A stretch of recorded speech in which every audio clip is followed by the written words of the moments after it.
ओम श्री गणेशाय नमः। श्री आशुतोषाय नमः। मेरे सारे भागवत प्रेमियों को मेरी राधे राधे।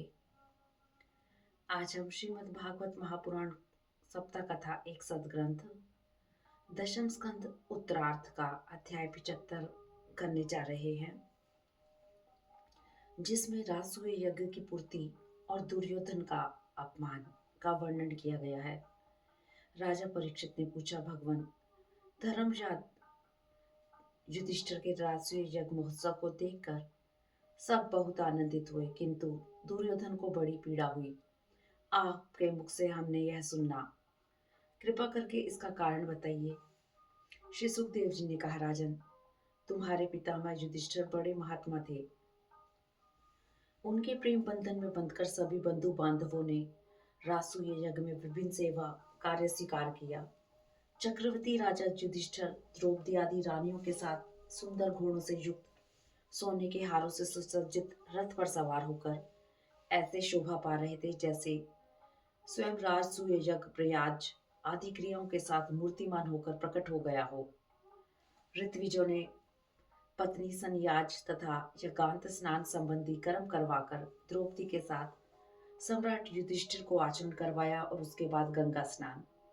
उस समय मनुष्यों की दुदुम्बियों के साथ देवताओं की भी दुदुम्बियां बजने लगी। बड़े बड़े देवता, ऋषि मुनि, पितर और मनुष्य पुष्पों की वर्षा करने लगे। इस प्रकार संपूर्ण यज्ञ कार्य विधिवत संपन्न हुआ।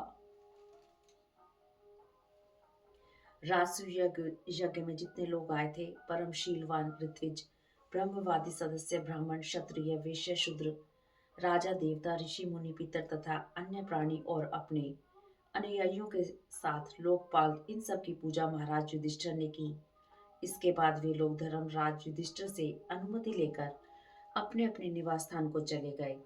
इस प्रकार धर्मराज युधिष्ठिर मनोरथों के महान समुद्र को, जिसे पार करना अत्यंत कठिन है, भगवान श्री कृष्ण की कृपा से अनायास ही पार कर गए और उनकी सारी चिंता मिट गई। पांडवों के लिए म्य दानव ने एक महल बना दिया था। उनमें राजरानी द्रौपदी अपने पतियों की सेवा करती थी। उस राजभवन में उन दिनों भगवान श्री कृष्ण की सहस्त्रों रानियां निवास करती थी। वे जब जब धीरे धीरे चलने लगती, तब उनके पाजीब की झनकार चारों ओर फैल जाती। द्रौपदी में आसक्त दुर्योधन यह सब देखकर सह नहीं पाता था। उसकी जलन का मुख्य कारण यही था। एक दिन महाराज युधिष्ठिर भगवान श्री कृष्ण के साथ सभा में स्वर्ण सिंहासन पर बैठे हुए थे। उसी समय अभिमानी दुर्योधन अपने दुशासन आदि भाइयों के साथ वहां आया। वह क्रोधवश द्वारपालों और सेवकों को झिड़क रहा था। उस सभा में म्यादानव ने ऐसी माया फैला रखी थी कि दुर्योधन स्थल को जल समझकर अपने वस्त्र समेटने लगा और जल को स्थल समझकर उसमें गिर पड़ा। उसको गिरते देखकर भीमसेन, राजरानियां और अन्य राजा लोग हंसने लगे। यद्यपि युधिष्ठिर जी ने उन्हें ऐसा करने से क्रोध किया और इशारे से उन्हें रोकना चाहा, लेकिन श्री कृष्ण का उन्हें अनुमोदन प्राप्त था। इससे दुर्योधन लज्जित हो गया। वह क्रोध से जल उठा। अब वह मुंह लटकाकर चुपचाप राजसभा से निकलकर हस्तिनापुर चला गया। इस घटना से सत्पुरुषों में हाहाकार मच गया और युधिष्ठिर का मन कुछ उदास हो गया। भगवान श्री कृष्ण चुप थे। सच तो यही था कि उन्हीं की दृष्टि से दुर्योधन को वह भ्रम हुआ था। इस तरह दशम स्कंद उत्तरार्थ का 75वां अध्याय समाप्त हुआ। ओम नमो भगवते वासुदेवाय नमः। ओम नमो भगवते वासुदेवाय नमः।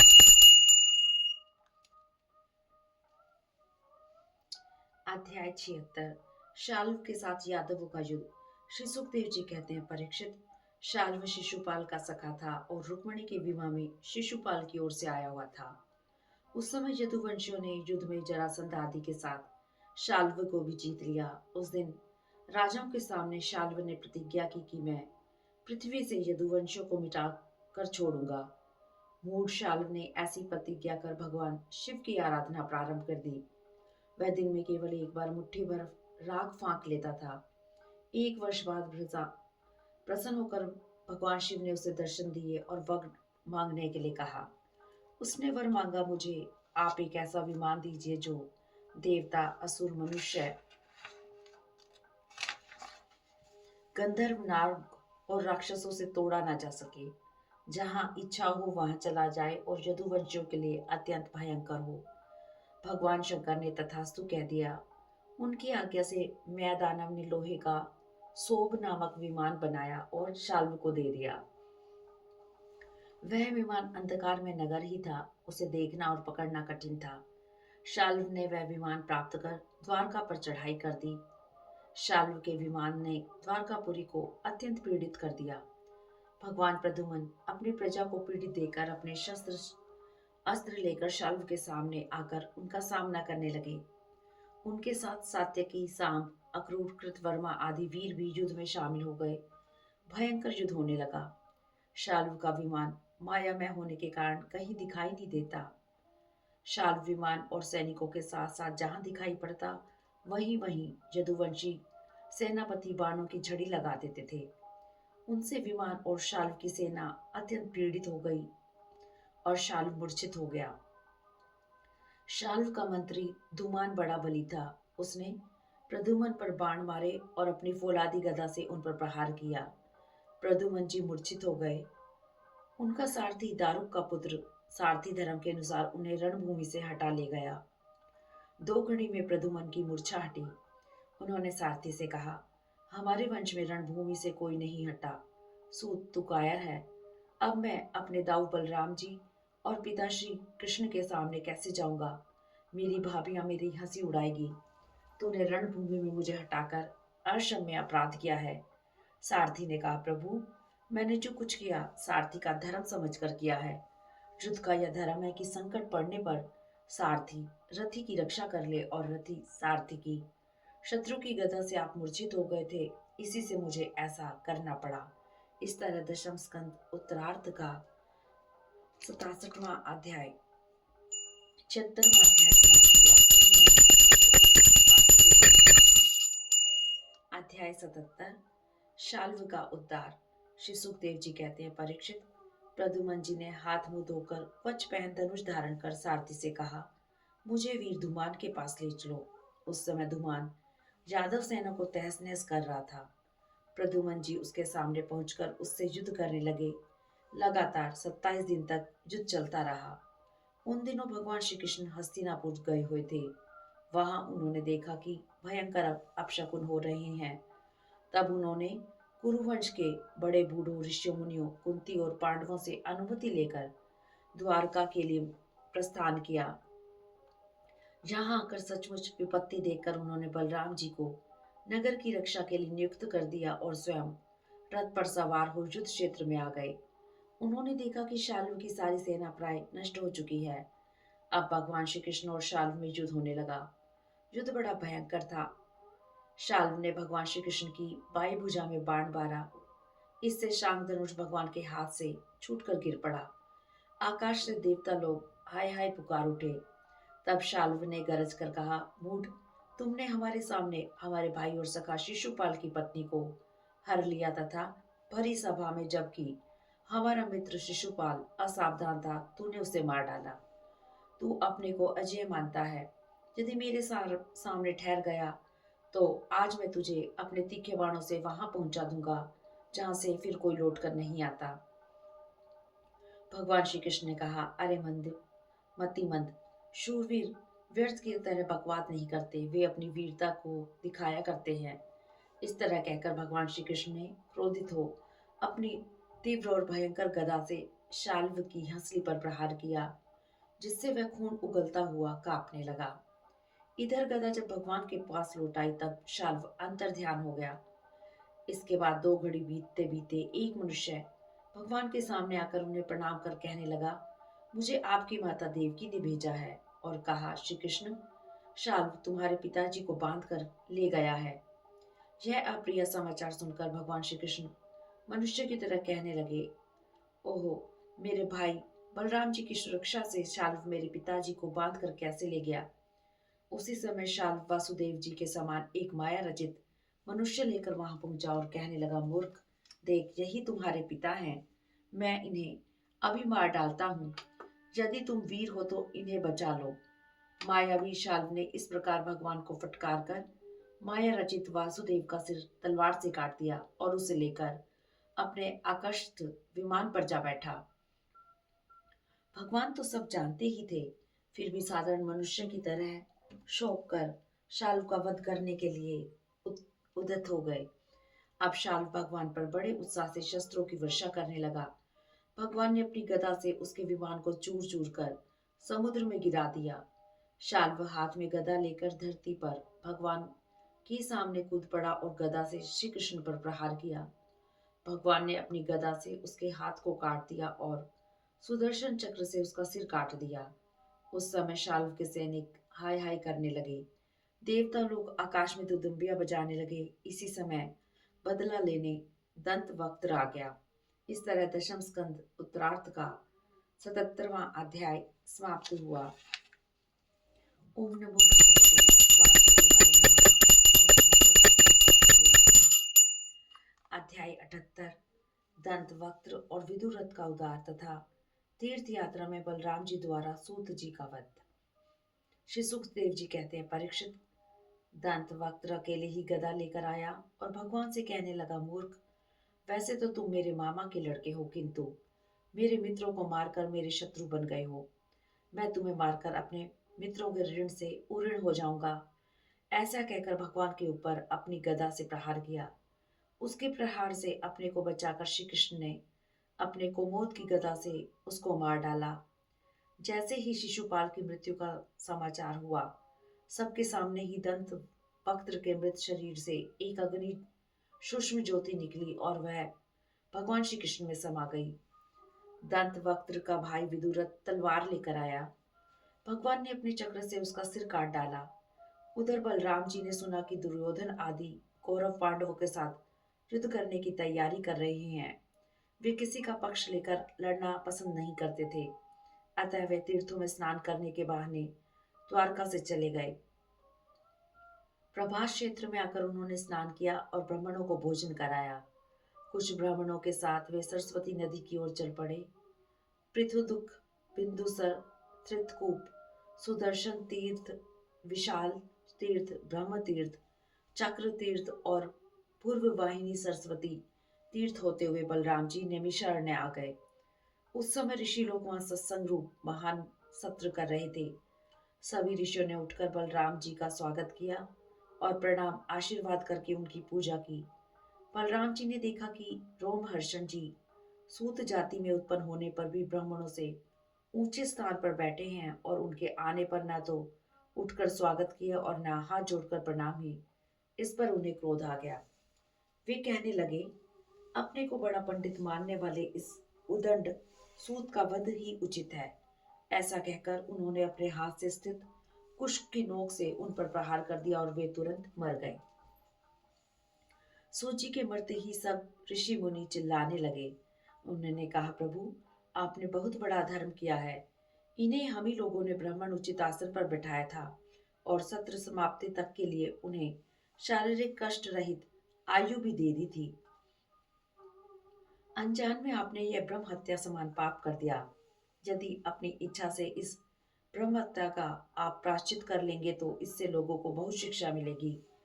भगवान बलराम जी ने कहा, आप लोग इस सूत को लंबी आयु, बल, इंद्रिय शक्ति आदि जो कुछ भी देना चाहें मुझे बता दीजिए।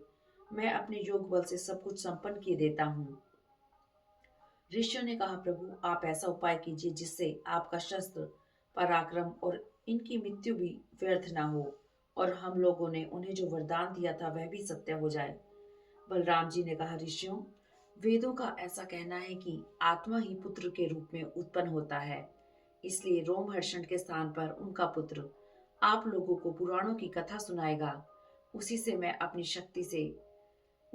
शक्ति से दीर्घायु, इंद्रिय शक्ति और बल दिए देता हूँ।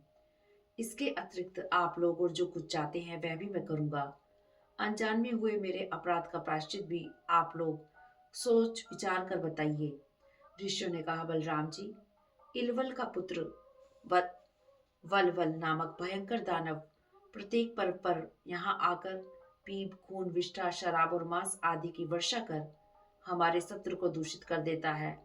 आप उस पापी को मार डालिए, हम लोगों की यह बहुत बड़ी सेवा होगी। फिर 12 महीनों तक तीर्थों में स्नान करते हुए भारतवर्ष की परिक्रमा कीजिए, इससे आपकी शुद्धि हो जाएगी। इस तरह दशम स्कंद उत्तरार्ध का 78वां अध्याय समाप्त हुआ। ओम नमो भगवते वासुदेवाय नमः। अध्याय 79 वलवल का उद्धार और बलराम जी की तीर्थ यात्रा। श्री सुखदेव जी कहते हैं, परीक्षित, पर्व का दिन आने पर बड़ा भयंकर अंधड़ चलने लगा। धूल वर्षा होने लगी। चारों ओर से पीप मलमूत्र की दुर्गंध आने लगी। हाथ में त्रिशूल लिए भयंकर बलवल दानव दिखाई दिया। भगवान बलराम जी ने अपने दोनों शस्त्र हल और मुसल का स्मरण किया। वे दोनों तत्काल आ गए। उनके द्वारा बलराम जी ने बलवल का वध कर दिया। ऋषियों ने उनकी स्तुति की और आशीर्वाद दिए। देवताओं ने उनका अभिषेक किया। ऋषियों ने उन्हें वैजंती माला दी। नैमिषा अरण्यवासी ऋषियों से विदा होकर बलराम जी ब्राह्मणों के साथ कौशिकी नदी पर आए।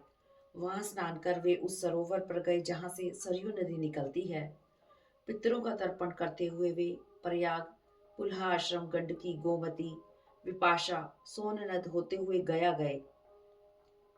वहां पर पितरों का पूजन कर गंगा सागर संगम महेंद्र पर्वत पर परशुराम जी का दर्शन कर गोदावरी, वेणी, पंपा, भीमरती आदि में स्नान कर वे स्वामी कार्तिक का दर्शन कर महादेव जी के निवास स्थान श्रीशैल पर गए। इस प्रकार भारतवर्ष में संपूर्ण तीर्थों से होते हुए बलराम जी प्रभास क्षेत्र में चले गए। वहीं उन्होंने सुना कि कौरव पांडव युद्ध में अधिकांश क्षत्रियों का संहार हो गया। उन्होंने अनुभव किया कि यह पृथ्वी का बहुत सा भार हल्का हो जाएगा। भीमसेन दुर्योधन के बीच हो रहे गदा युद्ध को रोकने वे कुरुक्षेत्र आए। महाराज युधिष्ठिर, नकुल, सहदेव, श्री कृष्ण और अर्जुन ने उन्हें प्रणाम किया और डर के मारे चुप हो गए। बलराम जी ने कहा, भीमसेन और दुर्योधन, किंतु वे दोनों आपसी वैर में इतने दृढ़ थे कि बलराम जी की बात न मानी। बलराम जी उन्हें उनके प्रारब्ध पर छोड़कर द्वारका लौट आए। वहां स्वागत सत्कार कर नैमिषारण्य क्षेत्र में आ गए। वहां पर ऋषियों ने उनसे यज्ञ करवाए। वैसे सारे यज्ञ तो बलराम जी के ही अंग हैं, अतः उनका यह यज्ञ अनुष्ठान लोक संग्रह के लिए था। बलराम जी ने उन ऋषियों को विशुद्ध तत्व ज्ञान का उपदेश किया, जिससे वे लोग इस संपूर्ण विश्व को अपने आप में और अपने को सारे विश्व में अनुभव करने लगे। इसके बाद बलराम जी ने अपनी पत्नी रेवती के साथ यज्ञांत स्नान किया और सुंदर सुंदर वस्त्र आभूषण पहनकर भाई बंधु तथा सब जन संबंधियों के साथ सुशोभित हुए। जो पुरुष अनंत सर्वव्यापक अद्भुत कर्मा भगवान बलराम जी के चरित्रों का साई प्रातः स्मरण करता है, वह भगवान का प्रिय हो जाता है। इस तरह दशम स्कंद उत्तरार्थ का 79वां अध्याय समाप्त हुआ। ओम नमो भगवते वासुदेवाय नमः। श्रीमद् भागवत जी के अगले वीडियो में हम लोग भगवान श्री कृष्ण के द्वारा सुदामा जी का स्वागत का वर्णन करेंगे, जो कि अध्याय 80 में किया गया है। ओम नमो भगवते वासुदेवाय वासुदेवाय हरि वासुदेवाय। ओम नमो भगवते वासुदेवाय वासुदेवाय हरि वासुदेवाय वासुदेवाय हरि